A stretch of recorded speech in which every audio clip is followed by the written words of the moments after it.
but all their graft was shattered by a scarlet iron fist. And Connolly was there, Connolly was there. 50 years ago, the governance of a whole segment of the UK state broke down. 50 years later, it still hasn't been restabilised. This collapse happened in Northern Ireland, and it happened because the partition settlement imposed on Ireland in 1921-2 simply wasn't viable. For 25 of those 50 years, there was a simmering outright war in Northern Ireland. There was a guerrilla insurgency led by people in the Irish Republican movement who considered themselves to be revolutionaries, and they had significant community support. Even before the explosive events of 1968-9, Marxists had been debating how and whether the complex issues of national and communal rights in Ireland could feed into socialist mobilisation. They'd been debating whether and how revolutionary socialists could link up with the revolutionary tradition in Ireland. The official communist parties believed the developments had to take place in stages. The first stage would be a battle for democratic rights in Northern Ireland. Second would be a fight for bourgeois democratic change in Ireland as a whole, to undo partition and unite the island. The third and final stage would be the fight for socialist politics, for a socialist Ireland. Some on the Trotskyist left argued that the alternative to this stages theory was permanent revolution, meaning a sort of merger of the democratic and the socialist revolutions, making connections between the nationalist upsurge and socialist revolution. Others argued even before 1968-9 that the whole permanent revolution formula, which was built on analyses of Tsarist Russia, of Spain and of China and other anti-imperialist struggles in the first part of the 20th century, didn't really fit with the particular realities of Ireland. From these theoretical differences came divergent political approaches. Rayner Lysaght and Matgamna have been prominent in this debate for over 50 years now, right back to the days of the Irish Workers' Group in the mid to late 1960s. In November 2018, they came together to debate permanent revolution in Ireland at a public meeting in London. They then pursued the issues in a long filmed conversation the next day. So here it is, 50 years of Marxist debate on Ireland, summarised and reviewed.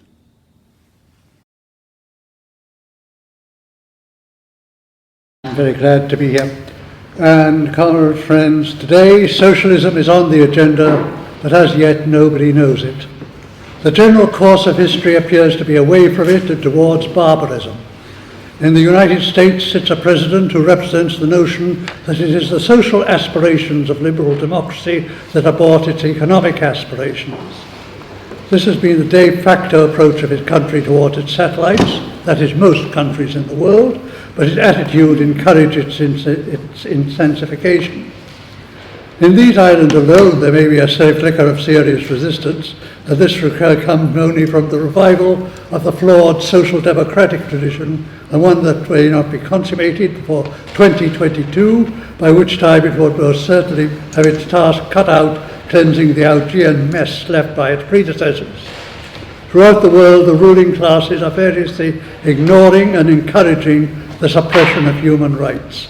Genocide and torture threaten to become norms, whilst overall is the prospect of slow annihilation due to governmental acceptance of global warming.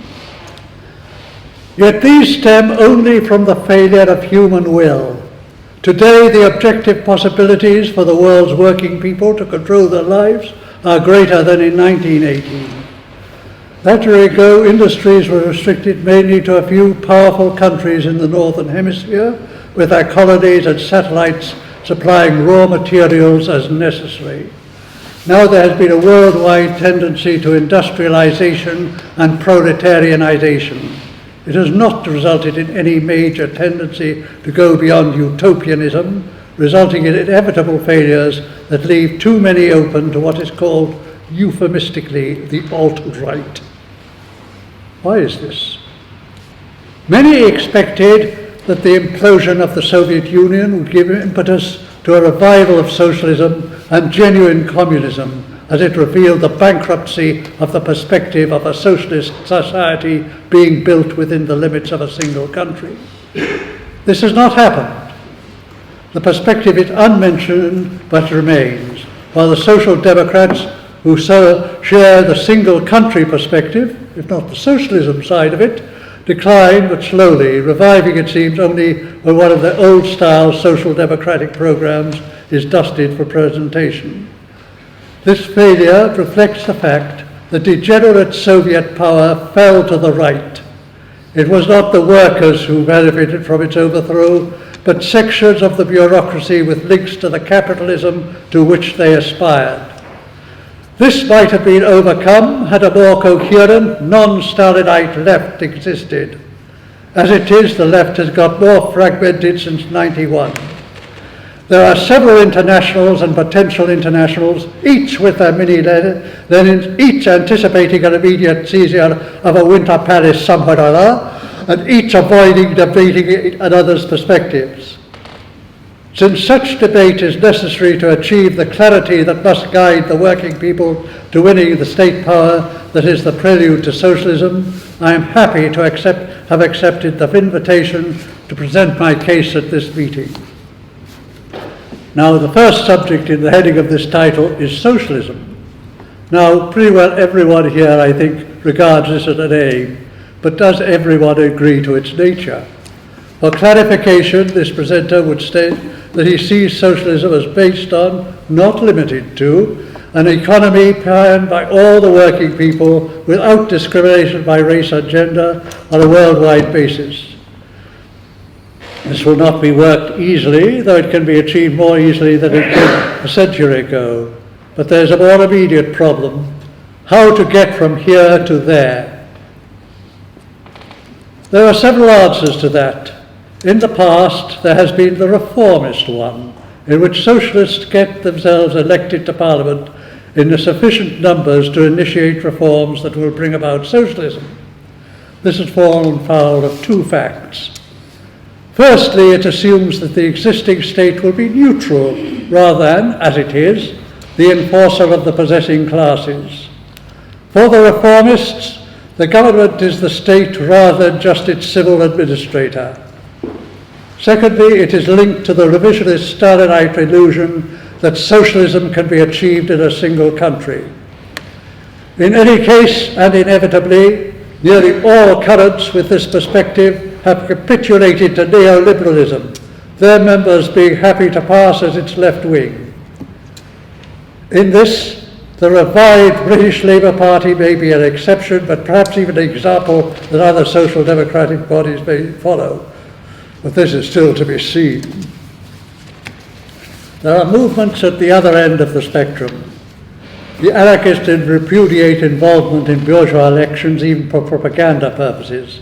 Their repudiation of the nation-state is in the name of internationalism, yet in practice it takes the form, where it occurs, of local communalism, even more vulnerable to the state than reformism.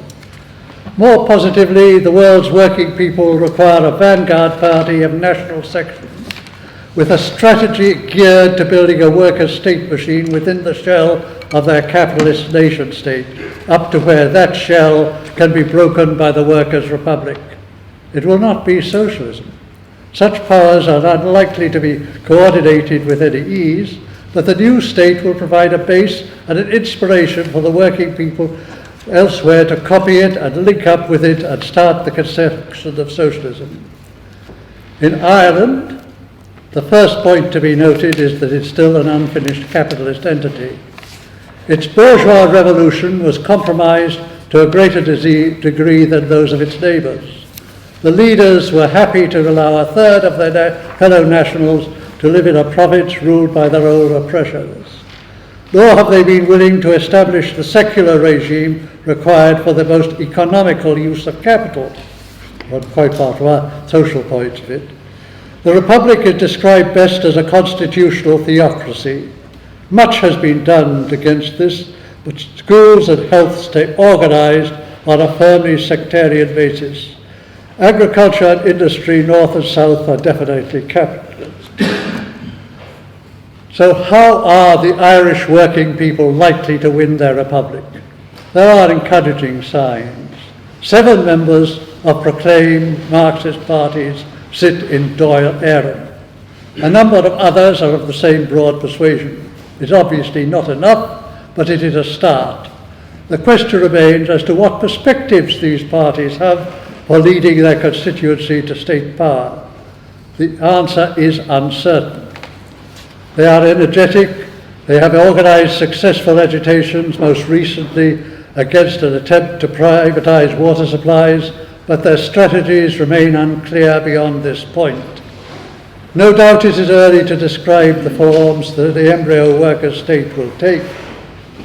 All that can be said is that it is unlikely to be based on existing long-standing working people's institutions under their present class collaborationist heads. In any case, it is unclear whether most Marxists, Irish Marxists, are thinking in terms of such a power. More particularly, they seem to accept the partition of the country, conducting their struggles in a manner that does not encourage any general feeling for its unity. People Before Profit, formerly the Socialist Workers' Party, members of the Northern Irish Assembly, sit as constitutionalist representatives in a provincial unit, just as their deputies and those of their rival Socialist Party, Solidarity, ignore the partition issue in Dáil Éireann. They raise expectations that they can be elected to govern on their programme without hindrance from the states in whose parliaments they sit. Presumably, their apparatchiki know better, but they don't admit it. What is definite is that a state structure will not be overthrown simply by a workers' party becoming its government. The contradiction in believing otherwise must be obvious to anyone here. It is, after all, merely part of a general consensus set by the bourgeoisie, north and south. The alternative is the revolutionary process termed permanent revolution. This was presented first in 1905 by Leon Trotsky as the way for the working people of Russian Empire to achieve state power. Up till then, the international socialist movement had maintained that such power could be won by the workers in states where economic development had increased their numbers to the point where they could form a stable government, implicitly for most of their leaders, through the ballot box. Where their class was politically developed but relatively small, as in Russia, the workers would have to have their party coalesce with another class's party or parties to achieve bourgeois democracy and then work constitutionally to win their class's demand. For Trotsky, however, the workers in their party should lead the country's revolutionary but inchoate peasant majority, Russia, and to establish their democracy, enact their revolutionary demands, and inspire its comrades abroad to follow its example. In this way, the Russian workers would indeed take power in 1917. It became clear later that the strategy could and should be followed, or else the industrial working class was too small to rule alone. The perspective did not apply to those few countries where industry had developed to employ the bulk of the workforce. However, their relative industrial decline in the last century, their said workforce's failure to win power, and the rise of the alt-right raised the likelihood of more cross-class campaigns, if only to protect democratic rights. This points to permanent revolution being the probable way to state power for the workers here as for those of other countries. In Ireland, it can be said that already 100 years ago the objective conditions for permanent revolution existed, but that it lacked the conscious party that could execute it. Today, the tasks involved in the bourgeois seizure of power and the elimination of the traditional union order can be considered under two headings: the territorial and the secularist. Those trained in the Stalin school would add an economic struggle to overthrow foreign capitalist domination in the name of national capitalism, but that is a fight between sections of the bourgeoisie, both sides accepting capitalist state power. That is true too of the secular struggle so far. In the last few years, the state has encouraged the lifting of traditional clerical vetoes. A major issue has to be resolved in achieving a democratic secular education system. Whether the antithesis of support and resistance are likely to provide a revolutionary solution is very uncertain. There remains the question of national unity. This is complicated by the fact that the separated territory contains a majority, diminishing but still a majority, including many workers, that sees itself as distinct from and a superior police force to its fellow Irish. It could be argued that this justifies a call for a Northern Irish Workers' Republic independent from such a state in the rest of Ireland. The basic objection to this is that the loyalist majority of 6 county workers, or most of them, think about socialism, if at all, without the democratic changes necessary to achieving it. When they have been mobilised, as in 1912 to 1914 and 1974, it has been against the British government and not the British state. Overtly and covertly, that state's administrators have supported them. They hold the province for the British Crown, and despite its disclaimers, the Crown is happy that they should guard the far shore of the narrowest and shallowest strip of sea separating these 2 islands. Only the threat and then fact of anti-British resistance forced the overlord to impose on its garrison democratic norms, which that garrison's official representatives are trying at the moment to subvert. The agitation for limited democratic rights had only limited potential within the 6-county province. The movement's 5-point programme contained too much that would curtail unionist privileges. It was shunned by the small Northern Ireland Labour Party as likely to block the perspective of uniting Protestant and Catholic workers within that province's borders. Its struggle was a cross-class one waged by the minority there. When, in 1969, the Unionists began to make a Cold War hot by invading the nationalist areas, there was no organised Marxist group able to take the lead to turn the democratic fight into a working-class one. The nearest was the student-dominated People's Democracy, which called for a secular approach to the agitation, to spread it to the south. It was too heterogeneous and confused to be effective. On the other hand, the Republican movement was able to use the gut reaction amongst the minority to support an aggressive armed struggle, defying and breaking with its Dublin leadership. That leadership did help to maintain the mass agitation until after Bloody Sunday. Then, with the Communist Party, it left the struggle to the armed forces, the British ones at that, and lapsed into reformism. And by then the revolutionary socialists were too weak to maintain the agitation. Nonetheless, at times of particular imperial oppression, such as Bloody Sunday, the war spilt over the border into the Republic. There, as after 1916, the struggle stimulated specifically working class actions which worried the UK government more than did the Republicans' guerrilla struggle. The strike in response to Bloody Sunday was followed by the suspension of Stormont.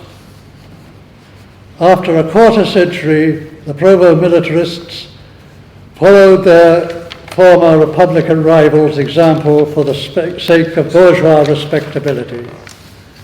As has been shown since its foundation, Sinn Féin is no workers' party. It wins workers with a cross-class perspective of national unity. Its revolutionarism identifies only with a seizure of power by its allied armed force when it's there. Its model is a narrow interpretation of the Anglo-Irish War of 1916 to 1922 that ignores such factors as World War I, the Home Rulers' lies, and of course the general strikes that took place. The planning, the construction of an alternative state are merely appendages, as in any form of basic form of mass action. Without a rifle at hand, the Republican is a reformist. Today, the Republicans uphold a peace process that seems geared to maintain the unionist status quo by more subtle, if bureaucratic means than before. This may be maintained since there is a lot invested in it. It is possible too, however, that Brexit will result in an attempt to harden the border, a massive task, which involves policing or closing of some 208 known crossing places and probably more unknown. It will destroy the process and also, more disastrously, the ceasefire with which it has become identified. There's a possible alternative that may prevent such a collapse being one more political as well as humanitarian disaster. A major agitation must be prepared. Unlike in the 60s, such a movement is likely to span the border, and this could lead to its expansion throughout the island as a working class struggle. But for this to happen will require revolutionary political leadership. Otherwise, the prospect seems a revival of the armed struggle. It is up to the revolutionary left. That blazing light, that beacon bright, that flame it's burning still, and Connolly will be there. Connolly will be there, brave and undaunted. James Connolly will be there.